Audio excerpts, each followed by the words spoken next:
पहला क्वेश्चन है, किस सिंचाई परियोजना जिससे आदिवासी कृषकों को अत्यधिक लाभ होता है? तो इस सवाल का सही जवाब देगा ऑप्शन सी, यानी आदिवासी कृषकों को सर्वाधिक लाभ है वो जाकम सिंचाई परियोजना से होता है। नेक्स्ट दूसरा क्वेश्चन है, जालोर तथा बाड़मेर जिला तक पानी पहुंचाने के लिए किस परियोजना का निर्माण किया जा रहा है? तो इस सवाल का सही जवाब देगा ऑप्शन है डी, यानी जालोर तथा बाड़मेर जिले तक पानी पहुंचाने के लिए अब राजस्थान में नर्मदा नहर परियोजना का निर्माण किया जा रहा है। और नर्मदा नहर परियोजना है जो राजस्थान, गुजरात, महाराष्ट्र और मध्य प्रदेश राज्य की एक संयुक्त परियोजना है। कौन सी? नर्मदा नहर परियोजना, जिससे अब जालोर और बाड़मेर जिले तक पानी पहुंचाने के लिए इस परियोजना का निर्माण किया जा रहा है। नेक्स्ट अगला तीसरा क्वेश्चन है, आड़ नदी का नाम उदय सागर के बाद क्या हो जाता है? तो इस सवाल का सही जवाब देगा ऑप्शन ए, यानी आड़ नदी का नाम है वो उदय सागर के बाद बेड़च हो जाता है। और आहड़ नदी है जो उदयपुर की गोगुंदा की पहाड़ियों से निकलने वाली एक नदी है, जिसका नाम उदय सागर के बाद बेड़च हो जाता है। नेक्स्ट अगला चौथा क्वेश्चन है, सुदूर बीड़ क्षेत्रों को आबाद करने व सुव्यवस्थित प्रशासन के लिए उपनिवेशन विभाग का सर्जन कब किया गया था? तो इस सवाल का सही जवाब देगा ऑप्शन बी, यानी मई 1955 में सुदूर बीड़ क्षेत्रों को आबाद करने और सुनिश्चित सुव्यवस्थित प्रशासन के लिए उपनिवेश विभाग की को सर्जन किया गया था। कब? मई 1955 को। अगला नेक्स्ट पांचवा क्वेश्चन है, राज्य सरकार द्वारा किस वर्ष राज्य जल नीति स्वीकृत की गई थी? तो इस सवाल का सही जवाब देगा ऑप्शन डी, यानी राजस्थान सरकार द्वारा वर्ष 1999 में जल नीति स्वीकृत की गई थी। कब की गई थी राज्य जल नीति स्वीकृत? वर्ष 1999 में। नेक्स्ट अगला छठा क्वेश्चन है, किस जिले में 70 डिग्री पूर्वी देशांतर रेखा गुजरती है, वह जिला कौन सा है? तो इस सवाल का सही जवाब देगा ऑप्शन डी, यानी राजस्थान का जैसलमेर जिला है जिससे 76 डिग्री पूर्वी देशांतर रेखा गुजरती है। किस जिले से? जैसलमेर जिले से। नेक्स्ट अगला सातवां क्वेश्चन है, सांबर लेक अपवा क्षेत्र में से सांबर लेक में कितनी नदियां गिरती हैं?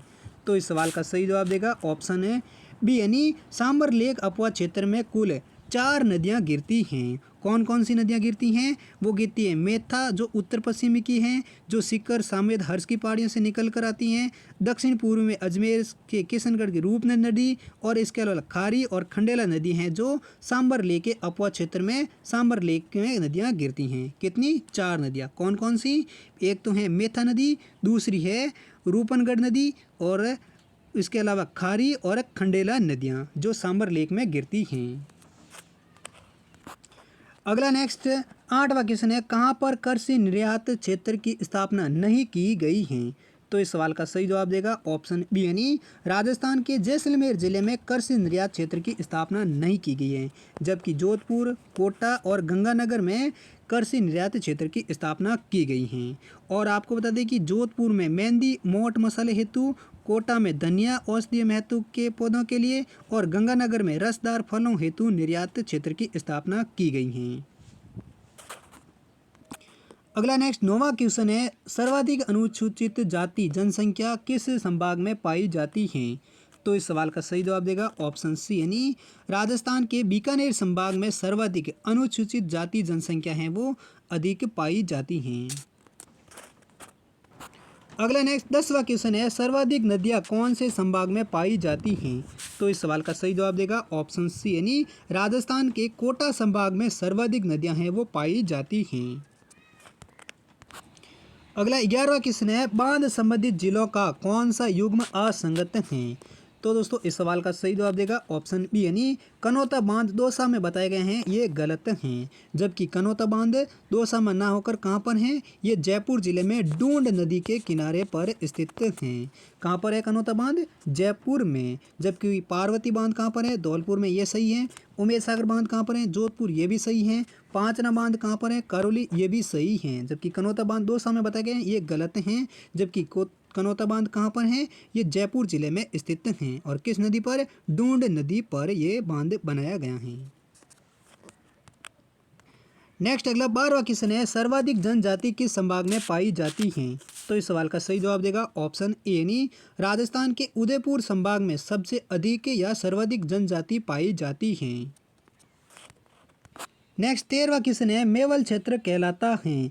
तो इस सवाल का सही जवाब देगा ऑप्शन ए यानी डूंगरपुर और बांसवाड़ा का मध्यवर्ती जो क्षेत्र हैं वो मेवल क्षेत्र कहलाता है। क्या कहलाता है? डूंगरपुर और बांसवाड़ा का मध्यवर्ती क्षेत्र मेवल क्षेत्र कहलाता है। अगला नेक्स्ट 14वां क्वेश्चन है, निम्न में से कौन सी पहाड़ी हैं जो मध्य अरावली श्रेणी में आती हैं? तो इस सवाल का सही जवाब देगा ऑप्शन डी यानी मेरवाड़ा की पहाड़ियां हैं जो मध्य अरावली की श्रेणी में आती हैं। अगला नेक्स्ट 15वां क्वेश्चन है, भारत के क्षेत्रफल एवं जनसंख्या में राजस्थान का कितना प्रतिशत है? तो इस सवाल का सही जवाब देगा ऑप्शन बी यानी 10.41 और 5.67% हैं जो भारत के क्षेत्रफल एवं जनसंख्या में राजस्थान का प्रतिशत है। यानी भारत के कुल क्षेत्रफल का 10.41% है वो राजस्थान का क्षेत्रफल है और भारत की पूरी जनसंख्या में से 5.67% जनसंख्या है वो राजस्थान में निवास करती हैं। यानी भारत की कुल जनसंख्या का 5.67% है वो राजस्थान में निवास करती हैं और भारत के कुल क्षेत्रफल का 10.41% है वो राजस्थान का अकेला क्षेत्रफल है जो क्षेत्रफल में सबसे बड़ा राज्य माना जाता है। अगला नेक्स्ट 16वां क्वेश्चन है, राजस्थान के नाथद्वारा की पाल क्षेत्र में कौन सा खनिज पाया जाता है? तो इस सवाल का सही जवाब देगा ऑप्शन डी यानी राजस्थान के नाथद्वारा की पाल क्षेत्र में लोह अयस्क का खनिज पाया जाता है। अगला नेक्स्ट 17वां क्वेश्चन है, राजस्थान के 2 जिले जो सर्वाधिक वन क्षेत्र रखते हैं? तो इस सवाल का सही जवाब देगा ऑप्शन बी यानी राजस्थान के 2 जिले सिरोही और उदयपुर जिले हैं जो सर्वाधिक वन क्षेत्र रखते हैं। कौन से सर्वाधिक वन क्षेत्र वाले जिले? सिरोही और उदयपुर जिले। नेक्स्ट अगला 18वां क्वेश्चन है, स्टेट ऑफ फॉरेस्ट रिपोर्ट 2021-19 के अनुसार आरक्षित वन राजस्थान में कितना प्रतिशत हैं? तो इस सवाल का सही जवाब देगा ऑप्शन बी यानी स्टेट ऑफ फॉरेस्ट रिपोर्ट 2019 के अनुसार राजस्थान में आरक्षित वन है वो 38.11% हैं।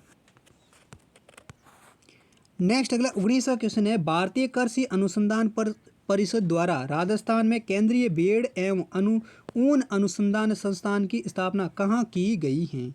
तो इस सवाल का सही जवाब देगा ऑप्शन सी यानी अविकानगर मालपुरा टोंक जिले में भारतीय कृषि अनुसंधान परिषद द्वारा राजस्थान में केंद्रीय भेड़ एवं ऊन अनुसंधान केंद्र की स्थापना की गई है। कहाँ पर? अविकानगर मालपुरा टोंक जिले में। और कब? वर्ष 1962 में।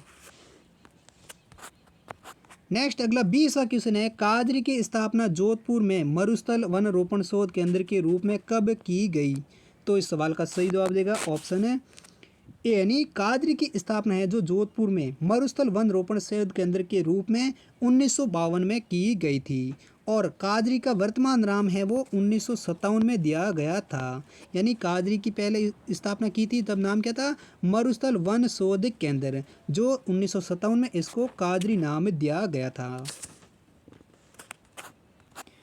अगला 21वां क्वेश्चन है, गोंडावण के संरक्षण हेतु गोंडावण का सैटेलाइट सेंटर की स्थापना कहाँ की जा रही है?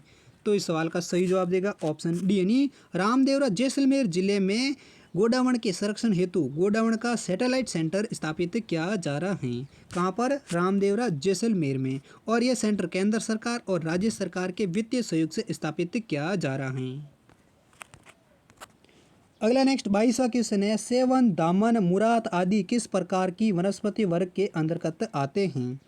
तो इस सवाल का सही जवाब देगा ऑप्शन सी यानी सेवन, दामन, मुराद आदि ये सभी हैं जो घास की एक प्रकार की वनस्पति वर्ग में आते हैं और ये सभी हैं जो वनस्पति हैं जो राजस्थान के पश्चिमी जिलों में सर्वाधिक उगते हैं। कौन कौन सी घास? सेवन, दामन और मुराद। नेक्स्ट अगला 23वां क्वेश्चन है, तारा बालू का स्तूप मुख्यतः राजस्थान के किस जिले में पाए जाते हैं? तो इस सवाल का सही जवाब देगा ऑप्शन बी यानी तारा बालूका के जो स्तूप हैं जो राजस्थान के चूरू और सीकर जिले में पाए जाते हैं। कहाँ पर पाए जाते हैं तारू बालूका के स्तूप? चूरू और सीकर जिले में। अगला नेक्स्ट चॉइस का किसने, राजस्थान शब्द का सबसे प्राचीन लिखित प्रमाण कहाँ पर मिलता है। तो इस सवाल का सही जवाब देगा ऑप्शन बी यानी राजस्थान शब्द का सबसे प्राचीन लिखित प्रमाण है वो बसंतगढ़ सिरोही जिले में मिलता है। अगला नेक्स्ट 25वां क्वेश्चन है शेखावटी क्षेत्र हैं। तो इस सवाल का सही जवाब देगा ऑप्शन ए यानी सीकर, झुंझुनू और चिरू जिले हैं जो शेखावटी क्षेत्र के जिले हैं। यानी शेखावटी क्षेत्र में कौन कौन से जिले आते हैं, सीकर, झुंझुनू और चूरू।